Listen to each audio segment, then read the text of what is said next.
Have you ever watched the way others use the library? There's quite a difference in the way they go about it.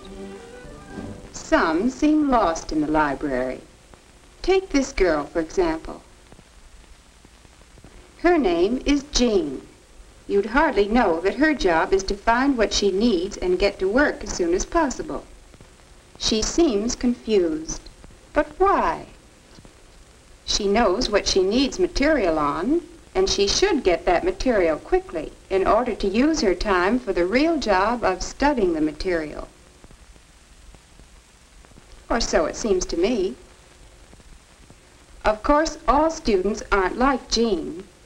Tom always seems to use the library efficiently, effectively. Watch. Tom knows what he needs, and he knows our library well enough to find what he needs without waste motion or waste time. He finds the right drawer in the card file quickly, for he's used the file many times.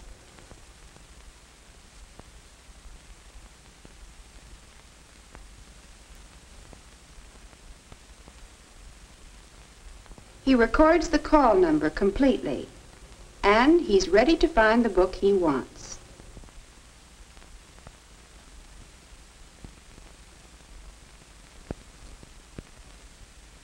Jean still hasn't found what she's been looking for, but Tom, well, knowing the arrangement of the books on the shelves and the name and number of the book he's looking for, that's what I mean by efficiency.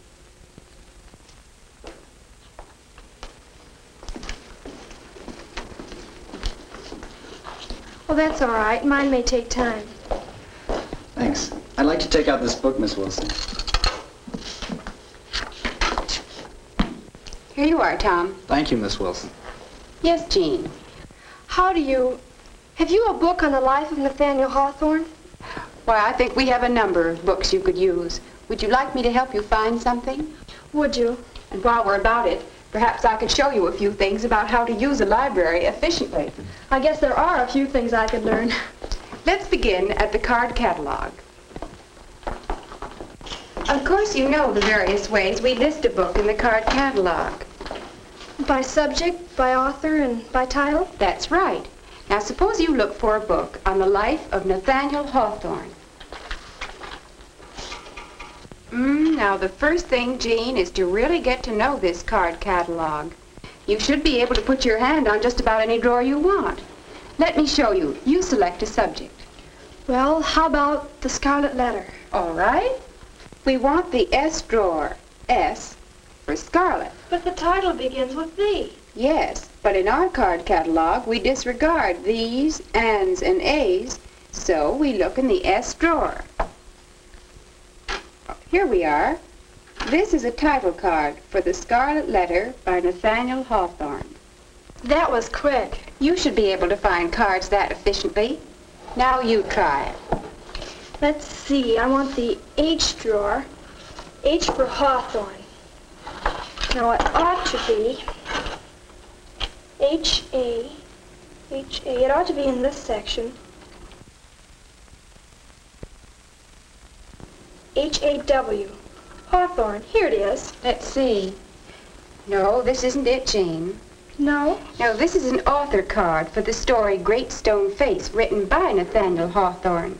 If you'll notice, the name of the author is in small letters.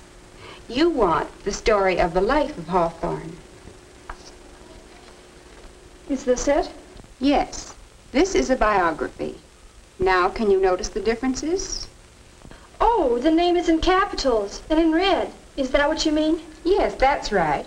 In some libraries, we mark subject cards with capitals, in some with red. Now, what do you do next? Oh, look for the book? That's right. Only to look efficiently, we'd better take the number of the book. Oh, all right. Do I need all of the number? Yes, both lines. We'll see why a little later.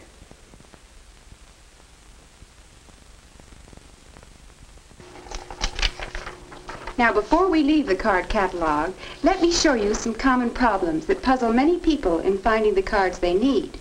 Look at this. We file these cards differently than you may find them in other directories. We file them all as if they were simply M-A-C. Practice finding such names when you have some free time. It will save you time later. I'll bet it will.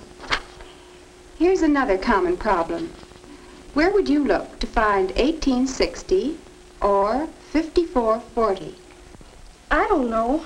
Well, here's a clue. Notice this number is written. Oh, I see. You just put the other numbers into words. 50, 18. You spell them out. Then what? Why, you look it up in regular alphabetical arrangement. Very good. Now, one more card. Which of the following would you file first, second, and third? 1 against 3, on either hill, once in a lifetime. How do I know? Here's a clue. We file by word, not by letter. But that's one for you to work on. Now, what do you know about finding the books on the shelves? Well, I know they're organized into sections, 100s, 200s, and 300s. Is that what you mean? Part of what I mean, Jean. Have you ever noticed this chart? It's a summary of the organization system we call the Dewey Decimal System. Use it, study it, and become familiar with it, especially those sections you use frequently. Each number means something. Take 500, for example.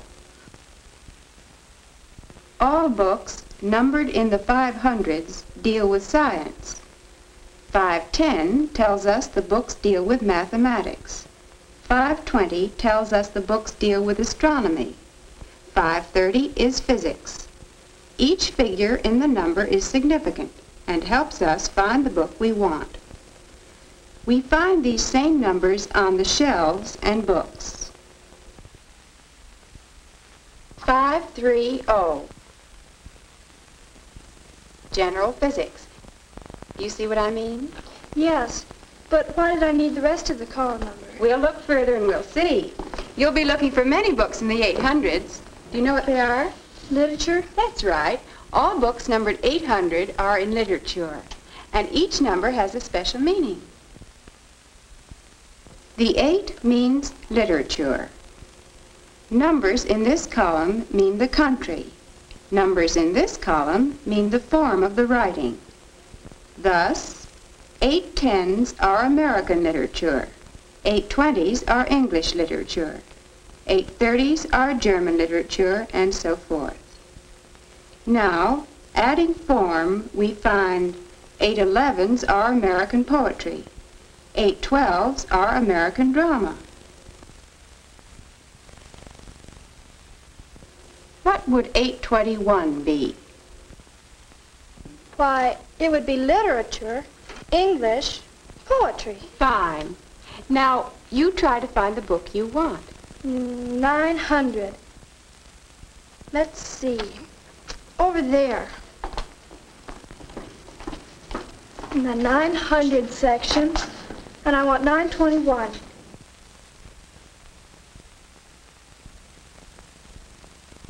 Here it is. But this isn't the book I want.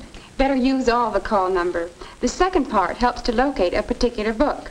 In biography, the first letter of the number refers to the person written about.